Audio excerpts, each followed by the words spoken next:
Hello students, स्वागत है आप सबों का आपका प्यारे से यूट्यूब चैनल संटू गुरु पर। और हम हैं आपके प्रवीण कुमार पांडे। तो आज हम एक लेक्चर न्यू लेकर के आए हैं, और जिस लेक्चर का नाम है domain of greatest integer function. मैंने एक लेक्चर और लाया था, इस पर पार्ट 1 था वो, जिसमें मैंने सिंपल सिंपल क्वेश्चन पे काम किया था। अब इस लेक्चर में मोस्ट इंपॉर्टेंट क्वेश्चंस कुछ कॉन्सेप्ट के साथ उस पर काम करेंगे हम लोग। तो आइए हम लोग स्टार्ट करते हैं। तो काफ़ी इंपॉर्टेंट टॉपिक है, याद रखिएगा। तो टॉपिक का मैंने नाम ही रख दिया है, स्पेशल मैंने अपनी तरफ से ये नाम रखा है। विश्वास नहीं तो आप जो है ना कहीं पे गूगल पे सर्च कर देख लो, putting getting concept of dominant and, शायद आपको मिल जाए कहीं, है ना, मेरे लेक्चर छोड़ करके, है ना, कहीं। तो ये मेरी करामात है, मैंने ये अपना मैं अपना हैशटैग लगाता हूँ सीधा ना, बच्चे मेरे जानते हैं। तो पुटिंग गेटिंग कॉन्सेप्ट जो है सो कैसे काम करता है, क्या पुटिंग गेटिंग है वो देख लेते हैं। तो एक्चुअली में इसके ऊपर दो क्वेश्चन मैंने ले रखा है, एक कॉन्सेप्ट 1, एक कॉन्सेप्ट 2। उसमें क्या है कि मतलब ये क्वेश्चन पर ध्यान रखना पड़ेगा इस टाइप का, तब वो जाके क्वेश्चन बन पाएगा। तो कॉन्सेप्ट देखते हैं तब जाके क्वेश्चन बनाएंगे ना। कॉन्सेप्ट ये बोलता है कि अगर मतलब GIF of x greater than 7 हो, या कुछ भी है ना, 7 के बाद कुछ भी नंबर हो सकता है, तो इवेल्युएट एक्स, एक्स वैल्यू क्या क्या ले सकता है। अगर लेस देन 7 हो तब एक्स क्या क्या ले सकता है। तो इन दोनों को जरा सॉल्व करके देखते हैं कि किस तरीके से ये सॉल्व हो पाता है। अब तब जाकर जो है हम लोग अपना काम आराम से कर पाएंगे। तो इसको सॉल्व करने के लिए ऐसा करते हैं, पहले नंबर लाइन ड्रॉ करते हैं। नंबर लाइन आपको बहुत हेल्प करेगा इसमें। आपका ड्रॉ कर लिया। नंबर क्या है सर? 7, 8, 9, इधर एक आध 6 रख लो, चूंकि इधर तो वो काम ही नहीं, क्या बोला, greater than 7, so we have to take the values after 7 और अप टू 7, है ना, ये ध्यान रखना है। तो यहाँ हम लोग वैल्यू रख के चेक करते हैं। जरा गिफ ऑफ 7 चेक करो ना, गिफ ऑफ 7। तो गिफ ऑफ 7 ग्रेटर देन 7, हाँ सही है, गिफ ऑफ 7 का वैल्यू 7 होता है, ग्रेटर देन 7। क्या ये सही है? इम्पॉसिबल है ना, ये वैल्यू तो लेगा ही नहीं। अच्छा 7.1 चेक करो, ग्रेटर देन 7। अच्छा 7.1 भी तो 7 ही देगा। 7.9 तक का वैल्यू, 7.1, 7.2, 7.3, 7.9 तक का वैल्यू जो है ये ग्रेटर देन का साइन है। मेरे को 7 ही देने वाला है, ये 7 है ना, ऐसा कर दो। ऐसे हम लिखते 7 नहीं, ऐसे थोड़ा सा कंफ्यूजन दूर करने के लिए मैंने ऐसा लिख दिया ना। तो ये हो गया 7 पॉइंट। ये तो सब सब है ना, पॉसिबल ही सब नहीं है। यानी कि 7 से लेकर 7.9 तक का कोई वैल्यू पॉसिबल नहीं है, यहाँ से लेकर यहाँ तक कोई वैल्यू पॉसिबल नहीं है। तो खैर इसको लिखने की जरूरत मुझे नहीं है ना, इसको हटाते हैं। अब एक काम करो, इसके बाद का वैल्यू रख के देखो जरा, 8 रख के देखो तो। हाँ सर सही हो गया, 8 ग्रेटर देन से, हाँ सही है। 8.1 रखो, यस सर ये भी सही हो जाएगा, इसका भी वैल्यू 1 आएगा। यानी इसके बाद का सारा वैल्यू सही हो जाएगा। तो हम फाइनली कर सकते हैं एट बाहुबली कंक्लूजन, है ना, बाहुबली कंक्लूजन अगर लिखा जाए तो कंक्लूजन मेरा ये होगा कि x का जो वैल्यू है वो ग्रेटर देन इक्वल टू 8 होगा, है ना। 8 से बड़ा या 8 के इक्वल भी चल सकता है ना, यानी यहाँ से लेकर के यहाँ तक का सारा वैल्यू सेटिस्फाइड करेगा, इधर का सारा वैल्यू। अच्छा यहाँ से आप एक रिजल्ट निकाल सकते हो, जब 7 था तो 8 आया। अगर आपसे क्वेश्चन पूछ दिया जाए, क्वेश्चन नंबर 2 दे रहे हैं कि बताओ भैया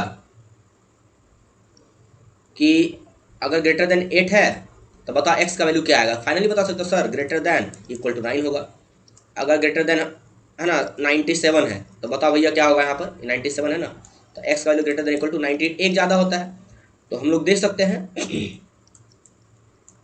हैशटैग फाइनल रिजल्ट मेरा क्या देगा इसमें, कि सर अगर x जो है ग्रेटर देन k है, k कोई भी नंबर है, तो x का जो वैल्यू है सर वो ग्रेटर देन और इक्वल टू k+1 होता है।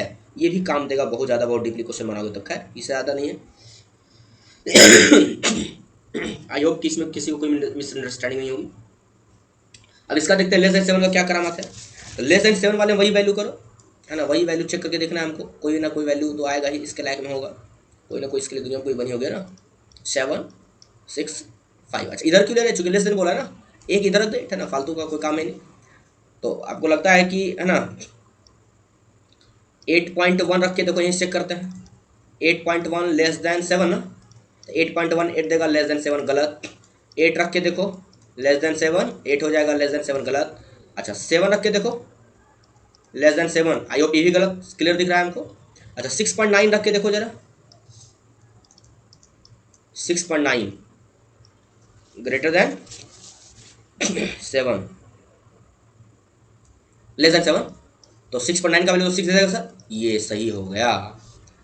6.8 रख के देखो, 8 क्या है ना, 1 रखो, 9, 8, 7, 3, चूंकि हम लोग इधर पढ़ेंगे ना, हमको इधर ये 7 है, इसके पहले यहाँ पर क्या होगा 6.9 होगा, फिर क्या होगा 6.8 होगा, यानी इस तरीके 6.1 6 फिर 5.9, यानी इस तरीके इधर हम बढ़ने जा रहे हैं, इधर बढ़ते हुए जा रहे हैं, इधर बढ़ते जा रहे हैं।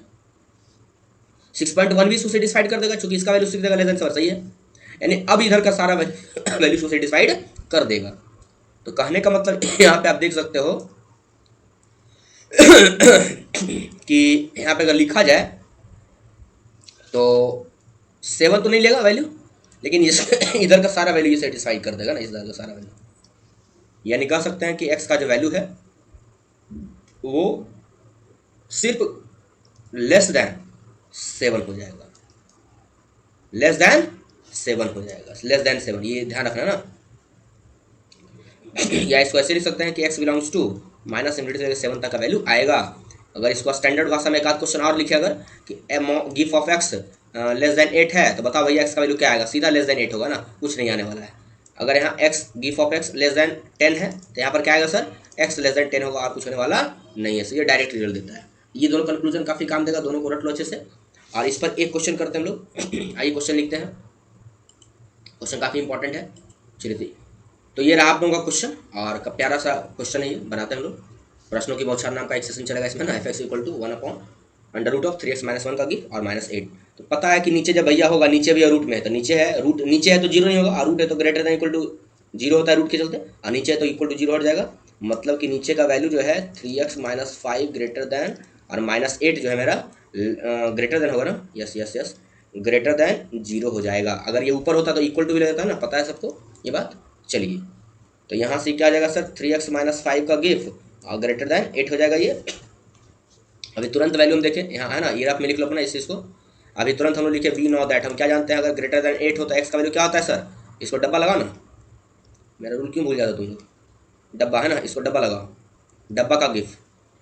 अगर ऐसा हो तो डब्बा जो है सो क्या होता है, ग्रेटर देन और इक्वल टू 9 हो जाता है, एक ज़्यादा होता है ग्रेटर देन, और लेस देन में सेम ही वैल्यू रहता है ना। तो यहाँ से देखो तो क्या आ जाएगा, डब्बा में कौन है, मतलब यहाँ से अगर हम अप्लाई करें तो डब्बा ग्रेटर देन इक्वल टू 9 हो जाएगा। तो यहाँ पे लिखना होगा 3x - 5 डब्बा में आया है, ग्रेटर देन इक्वल टू 9, बस सॉल्व कर दो, खत्म हो गया, और क्या चिंदी हो गया। 3x ग्रेटर देन 9 इधर 5 है ना, 14 हो जाएगा, 9 + 5 14 है ना, x का आ जाएगा ग्रेटर देन इक्वल टू 14/3। तो आपका आंसर क्या आ गया सर, यही आंसर हो गया, और क्या आप क्या देखते हो, x बिलोंग्स टू क्या आ जाएगा 14/3 से लेकर के इन्फिनिटी तक का वैल्यू आ जाएगा answer. That is your answer, this is your domain, खत्म। चलिए नेक्स्ट क्वेश्चन देखते हैं हम लोग, वो भी क्वेश्चन काफ़ी इंपॉर्टेंट, एकदम अच्छे से कॉपी पे निकालो लिखो। तो ये रहा आप लोगों का सेकंड सवाल, ये भी एकदम लॉलीपॉप क्वेश्चन है। कैसे सर, तो पता है नीचे है, मतलब क्या होगा सर, 7x - 5 और ये -7 और greater than zero, equal to zero नहीं होगा चूँकि नीचे डिनोमिनेटर में है, और डिनोमिनेटर में जीरो नहीं होता है। चलिए तो अब इसका देख लेते हैं हम लोग, किसका अभी तुरंत पढ़े, डब्बा अगर,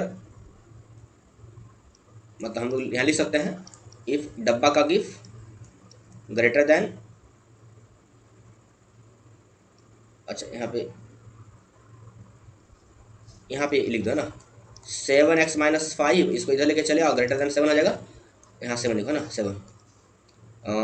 तब क्या होता है मेरे पास, डब्बा ग्रेटर देन इक्वल टू 8 हो जाता है, तो बस वही लगा दो वहाँ पे ना, ये क्या आ जाएगा, डब्बा में कौन है, डब्बा of greater than equal to 8 करना है ना, डब्बा में कौन है 7x - 5 है, ग्रेटर देन इक्वल टू 8 हो जाएगा सीधा, क्योंकि यहाँ लेस देन 7 है, ग्रेटर देन 7 है तो ग्रेटर देन इक्वल टू 8 हो जाएगा, एक ज़्यादा होता है, तो यहाँ से 7x ग्रेटर देन 8 + 5 13 हो जाएगा, बस वैल्यू क्या हो जाएगा, x greater than equal to 13/7, यानी x का जो वैल्यू है वो क्या आ जाएगा 13/7 से लेकर के इन्फिनिटी तक का ग्रेटर देन इक्वल टू ना, खत्म कहानी, हो गया जिंदगी सवाल।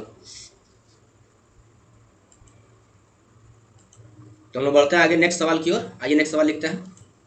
तो ये रहा आपका नेक्स्ट सवाल, आइए इसको जरा है ना रौंदा जाए इसको, वही सवाल है ना, वही सवाल जवाब होगा इसका। नीचे क्या जाए, pi minus GIF of x greater than 0 हो जाएगा, पाई ऑफ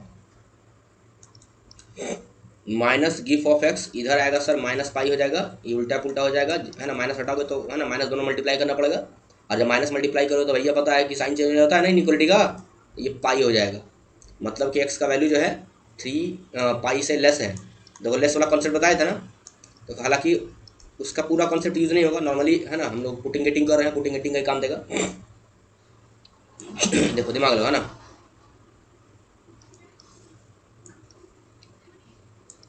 3 हो गया, 4 हो गया और ये 2 हो गया। देखो 3.14 से लेस बोल रहा है, वैल्यू एक्स का है, तो 3.14 3.15 यहाँ, 3.14 कुछ यहाँ आने वाला है। तो तुम सोचो जरा कि 3.19 तक का जो वैल्यू है वो तो मेरे को 3 ही देगा ना, क्या देगा, 3 देगा। तो मतलब ये कह सकते हैं कि इसका जो वैल्यू है 3.4 ही नहीं, 3.19 तक के वैल्यू को ले लेगा अपने आप में। इधर का तो सब आएगा 2.19, अगर रख के देखो जरा 2.18 रखो, तो 2.18 लेस देन 3.14, तो 2.1 का 2 लेस देन 3. हाँ बात तो सही है, भी सही है। अच्छा जरा यहाँ से रख के देखो जरा 3.14 तो खुद ब खुद सही है ये।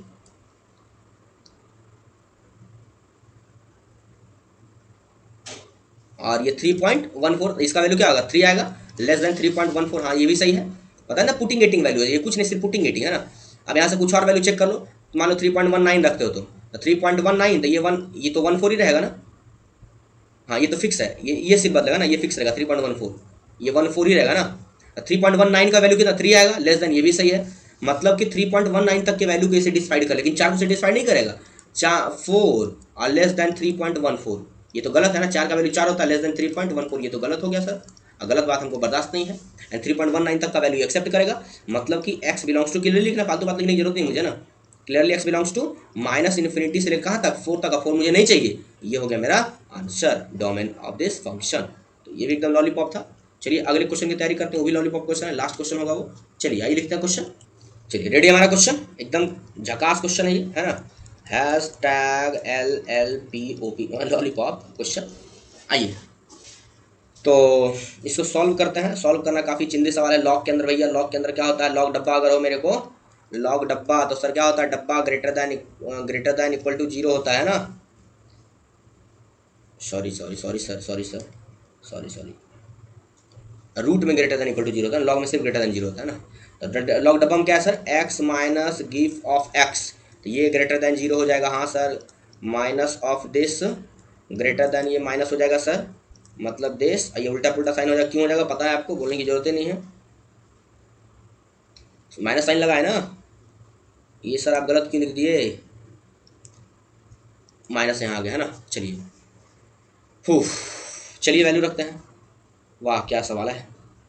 तो ये 2 वैल्यू लेगा ना, देखो जरा, एक बार इंटीजर लेगा, एक बार नॉन इंटीजर लेगा, काट दिया मतलब नॉन इंटीजर वैल्यू, ये फ्रैक्शनल वैल्यू लेगा, ये फिक्स्ड वैल्यू लेगा। तो आइए दोनों को वैल्यू रख के चेक करते हैं। तो एक बार जेड रख के चेक करो, तो 5 चेक करो, 5 के लिए लेस देन 5 गलत है ना, कोई भी रख दो ना, 9 रख दो, 9 गलत, क्योंकि इसका वैल्यू क्या 5 आएगा, 5 लेस देन 5 का हो ही नहीं सकता है।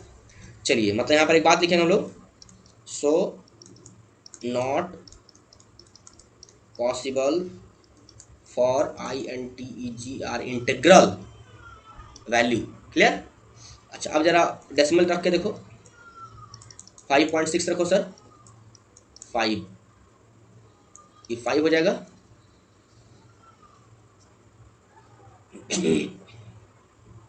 5.6। अच्छा यहाँ भी 5.6 रखना होगा ना, क्योंकि क्या है x डब्बा, मतलब f गिफ्ट, ये यहाँ भी x रखना है, तो जो है ना, हाँ सही है, तो ये 5 दे देगा, ये तो 5.6 ही रहेगा, हाँ सही है, 5.6 से छोटा है 5। अब ऐसा वैल्यू मतलब कुछ भी संभव है, 1.9 रखो सर, ग्रेटर देन 1.9, ये तो भैया 1 दे देगा, लेस देन 1. हाँ सर सही है, यानी कोई भी डेसिमल वैल्यू ये से डिसाइड कर रहा है, तो क्या लिखेंगे, so possible for non integral value, मतलब हमको इंटीग्रल वैल्यू नहीं चाहिए ना, तो इसका जो डोमेन है सर, कह सकते हैं कि x belongs to all real number और माइनस जेड घटा दो, यानी फ्रैक्शनल पार्ट लेना है मेरे को, है ना, यही इसका डोमेन हो गया। तो ये फाइनल क्वेश्चन था, last question domain and range का। अच्छा कुछ क्वेश्चन अगले लेक्चर में लेकर के आएंगे हम लोग इसी टॉपिक का, जिसमें हम लोग कुछ ट्रिगोनोमेट्रिक फंक्शन के डोमेन और रेंज की बात करें, इसमें कि गिफ्ट मिला हुआ होगा। तो नेक्स्ट लेक्चर का वेट कीजिए आप लोग, और ये तो काफ़ी इंपॉर्टेंट और इंटरेस्टिंग लेक्चर रहा। तो मिलते हैं हम लोग, thanks watching for this video.